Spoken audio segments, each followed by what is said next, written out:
Walking Around project in Washington, D.C. is going to look at universalism and particularism.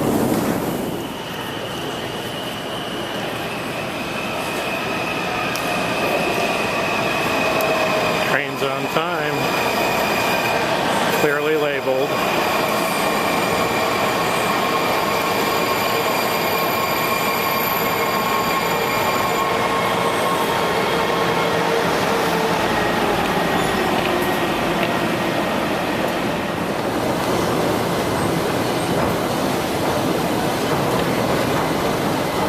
You have to pay the exact fare or you don't get out of here. What do we mean by universalism and particularism?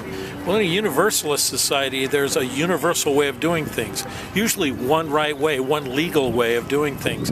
In a particularist society, we're more concerned about our relationships, about the people around us. They'll tell us what's right. In a particularist society, being together as a family is a very important thing. Family are the people you trust.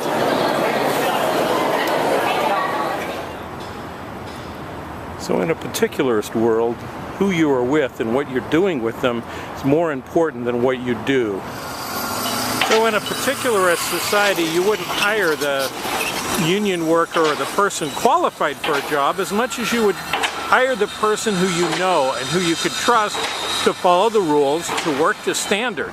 And that means you're more likely to hire your relatives or people from your village. They would be required to work to your standards, to honor your standards, to take good care of you.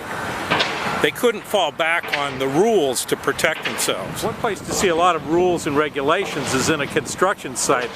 There are all kinds of safety rules and regulations about hard hats and where to stand and where to not go. And in a universalist society, you will see these as safety rules.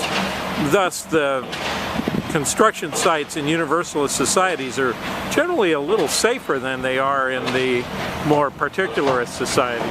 Notice again, lots and lots of signs that warn you about danger. Signs also tell you who can and cannot be in this site. Here's a favorite friend, a parking meter. Certainly the artifact of a universalist society where we want to make sure you park in the right place and follow the rules. More of the signs, of course, are statements related to values. This one even uses the term. This nice sign here at the Arlington Park, the Longbridge Park. It tells the history of the park, but then over here, rules and regulations and permits where they're required. Things like that are very much part of a universalist society where there's a universal set of rules. Again, we go to the game of soccer.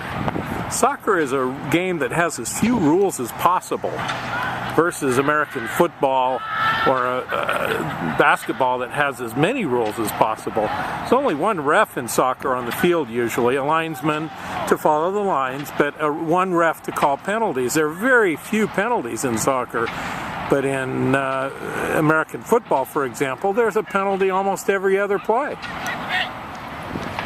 Yeah, individuals score the goal and goalkeepers make saves, but generally it's a team sport, and if a team plays together well, you don't need superstars.